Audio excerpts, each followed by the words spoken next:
देखिए 21वां प्रश्न है कि द्विचक्री नृत्य क्या है, कि द्विचक्री नृत्य क्या होता है। तो मैं आपको बता दूं, द्विचक्री नृत्य भीलों का लोक नृत्य होता है एक, और जो भील पुरुष और महिलाओं द्वारा यानी कि एक युगल नृत्य है, और ये केवल विवाह के अवसर पर किया जाता है। ध्यान रखना, द्विचक्री नृत्य किसके द्वारा किया जाता है? भीलों के द्वारा युगल नृत्य किया जाता है और विवाह के अवसर पर ये नृत्य किया जाता है। ठीक है, तो और इसमें क्या होता है, 2 चक्र बनाए जाते हैं। अंदर वाला चक्र जो होता है वो पुरुषों का, सॉरी महिलाओं का होता है, और बाहर वाला जो चक्र होता है वो पुरुषों का होता है। और ये चक्र एक दूसरे के उल्टे घूमते हैं, यानी एक चक्र जब इधर घूमेगा तो दूसरा चक्र इधर घूमेगा। ठीक है, तो इसमें बड़ा शानदार ये नृत्य लगता है जो द्विचक्री, यानी कि 2 चक्र इसमें बनते हैं। ठीक है, तो विवाह के अवसर पर भील पुरुषों एवं महिलाओं द्वारा घेरा बनाकर किया जाने वाला नृत्य द्विचक्री नृत्य कहलाता है। जिसमें पहला ऑप्शन सही हो जाएगा। दूसरा है फाल्गुन मास में भील पुरुषों द्वारा किया जाने वाला नृत्य, तो नहीं है। नाटिका के रूप में मंचित किया जाता है, बिल्कुल नहीं है। इनमें से कोई नहीं। ठीक है, तो इसमें से पहला ऑप्शन ही आपका सही होगा। ठीक है, अच्छा 22वां प्रश्न देखते हैं, कूद नृत्य किस जनजाति का है। तो मैं आपको बता दूं, ये नृत्य सहरिया जनजाति का है। और सहरिया जनजाति के कुछ और भी नृत्य हैं, जैसे वालर, मांदल, लूर, मोरिया, जवारा और कूद। ये सारे नृत्य सहरिया जनजाति के द्वारा मुख्य रूप से किए जाते हैं। सॉरी इसमें मैंने गलत बता दिया, सहरिया नहीं, गराशिया जनजाति द्वारा किए जाते हैं। ठीक है, तो गराशिया जो सिरोही में मिलती है, इस गराशिया जनजाति के द्वारा नृत्य किए जाते हैं। कौन कौन से? वालर, मांदल, लूर, मोरिया, जवारा और कूद। ठीक है, तो इसका जो ऑप्शन 4 है वो बिल्कुल सही है कि गराशिया जनजाति का एक नृत्य है। कौन सा दोस्तों? कूद नृत्य। ठीक है, चलिए आगे चलते हैं।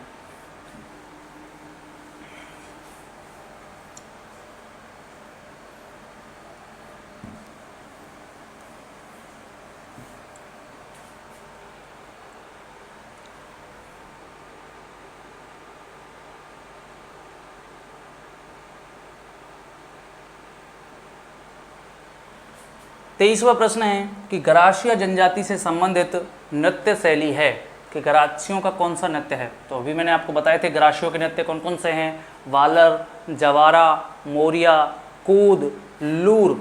लूर एक लुहुर है, एक लुहुर नृत्य भी है। लुहुर यानी कि मीठी खुजली, इसका अर्थ होता है मीठी खुजली। इसमें मीठी खुजली चलने जैसा एहसास दिखाया जाता है। और ये नृत्य शेखावाटी में किया जाता है, ध्यान रखना, शेखावाटी। ठीक है, और लूर नृत्य किसका है? गराशियों का, जो सिरोही क्षेत्र में मुख्य रूप से होता है। क्लियर है, तो गराशिया जनजाति से संबंधित नृत्य कौन सा है? लूर। गवरी ये भीलों का है। बम जो भरतपुर अलवर क्षेत्र में किया जाता है। 13 ताली ये जैसलमेर में किया जाता है कांवड़ जाति की महिलाओं द्वारा। ठीक है, तो ये आपके ऑप्शन नहीं है इसमें लूर। चलिए 24वां प्रश्न है, घूमर नृत्य राजस्थान के किस जिले का प्रसिद्ध है।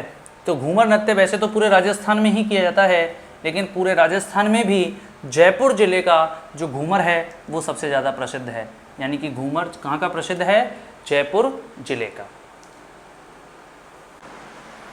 चलिए 25वां प्रश्न देख लेते हैं। 25वां प्रश्न है कि गीदड़ नृत्य का संबंध किस स्थान से है। तो ध्यान दें, मैंने आपको कई बार बता भी दिया है कि गीदड़ नृत्य का संबंध कहाँ से है? शेखावाटी से है। पुरुषों द्वारा किया जाने वाला नृत्य है जो होली के अवसर पर किया जाता है।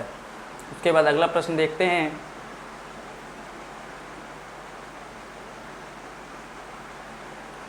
देखें 26वां प्रश्न है, गराशिया जनजाति से संबंधित नृत्य कौन सा है। तो ये भी कई बार रिपीट हुआ ये प्रश्न, जो आरएएस और एसआई की परीक्षा में पूछा है। तो लूर नृत्य, लूर के अलावा इनमें जवारा, मोरिया, मांदल,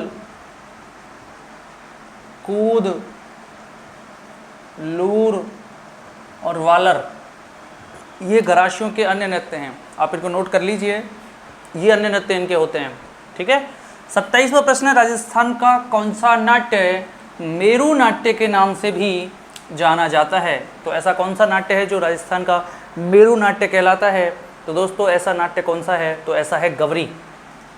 जो गवरी नाट्य है इसे राजस्थान के लोक नाट्यों की आत्मा कहते हैं हम, या लोक नाट्यों का मेरू नाट्य है ये, जो पूरे कितने दिन चलता है? 40 दिवस तक चलता है। और जो लोग इसमें भाग लेते हैं वो 40 दिवस तक संयमित जीवन जीते हैं, स्त्रियों से दूर रहते हैं, अपनी पत्नी से भी दूर रहते हैं और ज़मीन पर सोते हैं, नहाते भी नहीं हैं। ठीक है, तो शिव और भस्मासुर की कथा पर आधारित ये लोक नाट्य है। तो 26 और 27 दो प्रश्न हमने हल किए हैं। 28वें प्रश्न की तरफ चलते हैं कि 28वें प्रश्न में क्या पूछ रहा है।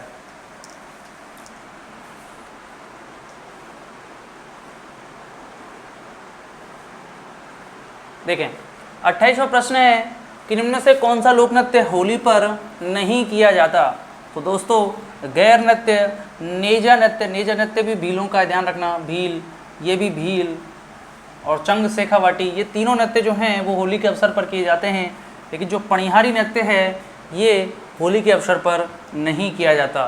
तो इसमें हमको जो जवाब देना है वो कौन सा देना है, पणिहारी नृत्य।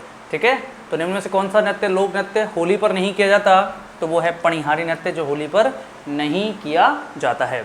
इसी तरह 29वां प्रश्न है, कटे हुए कान तथा जटा निम्न में से किसका परिचयात्मक प्रतीत होते हैं। तो ऐसे जो जिनके कान कटे हुए होते हैं और जिनके लंबी जटाएं यानी जटा यानी कि बाल लंबे होते हैं, उन्हें रावल जोगी राजस्थान में कहा जाता है। राजस्थान में उन्हें क्या कहते हैं, रावल जोगी। ठीक है, तो रावल जोगियों के कटे हुए कान और लंबी जटाएं उनकी पहचान होती है। चलिए आगे चलते हैं।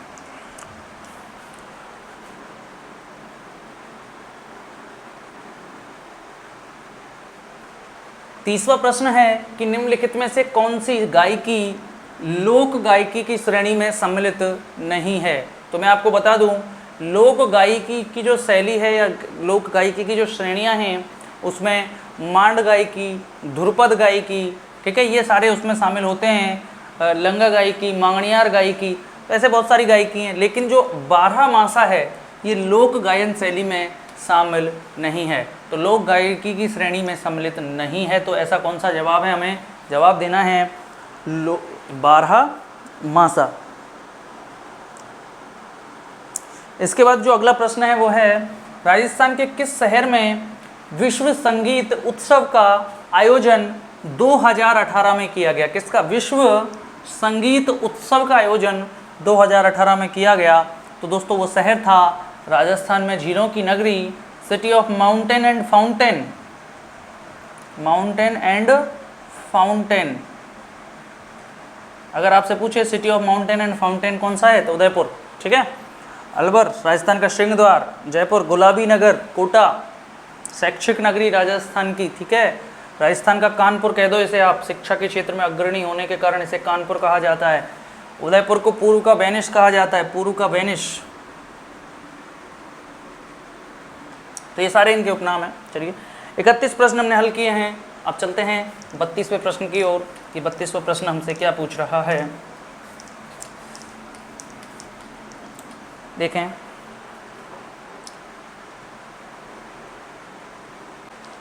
बत्तीसवां जो प्रश्न है वो है, जसमा ओडन का संबंध किस नाट्य विधा से है। तो जसमा ओडन काफ़ी लोकप्रिय रहे हैं। जसमा ओडन और जसमा ओडन का जो संबंध है वो भवाई लोक नाट्य या लोक नृत्य से है। और ये भवाई लोक नृत्य कहाँ का फेमस है, उदयपुर। और इसके जो प्रवर्तक हैं यानी कि जिन्होंने इस नृत्य की शुरुआत की थी वो हैं नागाजी या बाघाजी जाट। ठीक है, बाघाजी या नागाजी जाट ने भवाई नृत्य को सबसे पहले प्रदर्शित किया था। ठीक है, ये नृत्य राजस्थान का व्यावसायिक नृत्य है और जो दूर दूर तक खेला जाता है। ये नृत्य थोड़ा टफ भी है। इसमें क्या है, शरीर का जो संचालन है वो बहुत बेहतर होना चाहिए। इसमें सिर पर मटके रखे जाते हैं और फिर सिर पर मटके रखने के बाद ज़मीन से कोई नोट यानी पैसे का जो नोट होता है उसको अपने मुंह से उठाया जाता है और भी सामान मुंह से उठाया जाता है, यानी कि लेट करके, और सिर पर मटके रखे ही होते हैं। इसके साथ ही तलवार के किनारों पर, थाली के किनारों पर, गिलास के किनारों पर, टूटे हुए शीशों पर नाचते हुए नृत्य किया जाता है। तो यानी कि काफ़ी लोकप्रिय नृत्य भवाई, और भवाई से ही संबंध किसका है, जसमा ओढ़न का। ठीक है दोस्तों, इसी तरह हम चलते हैं अगले प्रश्न की ओर। अगला जो प्रश्न है 33वां, उसमें ये पूछ रहा है कि राजस्थान के किस क्षेत्र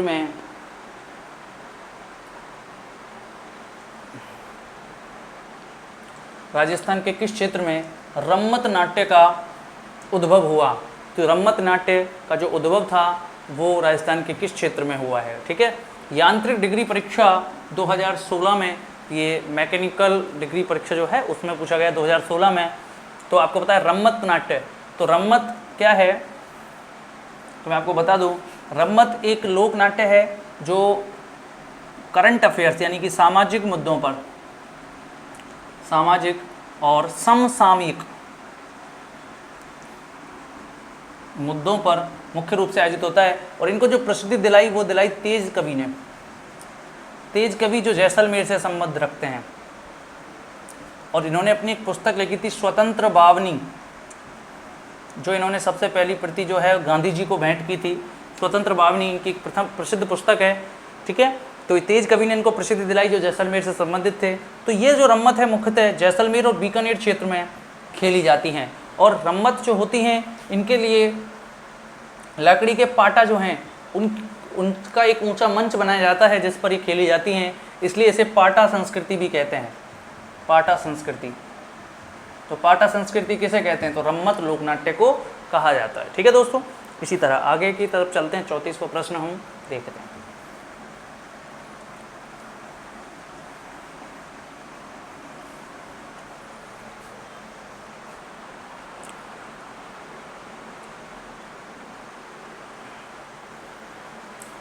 पौराणिक कथाओं के अनुसार किस परंपरा की जड़ें राजा विक्रमादित्य के शासनकाल से जुड़ी हैं। देखो, राजा विक्रमादित्य वही विक्रमादित्य हैं जो उज्जैन के राजा थे और जिन्होंने रोमन शासक यानी रोम यानी कि इटली के राजा जूलियस सीजर को हराया था। जूलियस सीजर वही व्यक्ति है जिसके नाम पर जुलाई का महीना है। ठीक है, जुलाई का महीना जो है ना वो इसी के नाम पर है, जूलियस सीजर के नाम पर। इस जूलियस सीजर को हमारे राजा विक्रमादित्य ने हरा दिया। कहाँ के राजा थे, उज्जैन के राजा थे। और इनको हराने के बाद उज्जैन की गलियों में बंदी बनाकर घुमाया था और बाद में इसको छोड़ दिया, जाने दिया। इतने महान पराक्रमी राजा विक्रमादित्य के समय ऐसी कौन सी पौराणिक जो परंपरा है वो इनके समय से चल रही आ रही है। तो वो दोस्तों परंपरा है कठपुतली का तमाशा। कठपुतली का जो तमाशा है ये विक्रमादित्य राजा के समय से ही चली आ रही है। ठीक है दोस्तों, तो अगर इस तरह का प्रश्न आपसे करे कि कौन सी परंपरा राजा विक्रमादित्य के शासनकाल से जुड़ी है तो आपको क्या जवाब देना है, कठपुतली का तमाशा। चलिए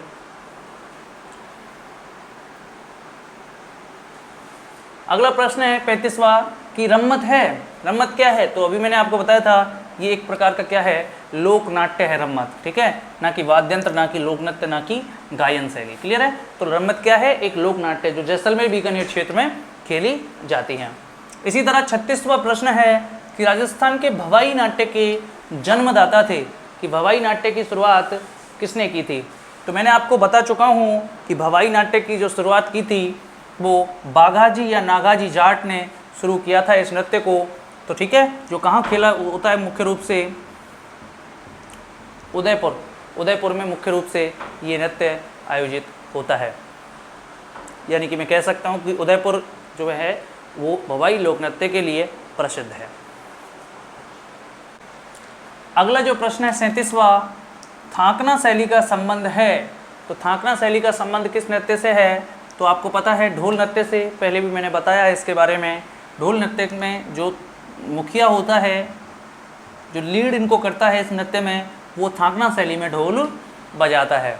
ठीक है, कहाँ का प्रसिद्ध था जो ढोल नृत्य है वो जालोर का प्रसिद्ध है। ठीक है, इंडोनी और संकरिया कालबेलियों के नृत्य हैं जो जोधपुर क्षेत्र में होते हैं और भवाई उदयपुर क्षेत्र में होता है। अच्छा, नेक्स्ट प्रश्न 38वां कि नृत्य की किस शैली से दयाराम का संबंध था। तो दयाराम किस नृत्य से संबंध रखते हैं, तो आपको बता दूं दयाराम का जो संबंध है वो भवाई लोक नृत्य से है। भवाई लोक नृत्य से संबंध किसका है, दयाराम। ठीक है, चलिए आगे चलते हैं। इस सीरीज का, इस टॉपिक का अंतिम प्रश्न हम पढ़ रहे हैं और 39वां प्रश्न जो RS प्री 2012 में ये प्रश्न पूछा है। और प्रश्न है कि गोपी जी भट्ट राजस्थान की किस लोक नृत्य शैली के कलाकार थे, या मैं कह सकता हूँ लोक नृत्य शैली यहाँ पे दिया है, अपभ्रंश है, वैसे एक प्रकार के लोक नाट्य पूछ रहा है यहाँ पे। क्योंकि गोपी जी भट्ट मैंने आपको पिछली वीडियो में बताया था, भट्ट परिवार ने राजस्थान में तमाशा की शुरुआत की थी, ये महाराष्ट्र से इसको लेकर आए थे। तो ये किस शैली के कलाकार हैं, तो वो तमाशा शैली के कलाकार हैं। ठीक है दोस्तों, आज की वीडियो में इतना ही। बहुत बहुत धन्यवाद, मिलते हैं अगली वीडियो में।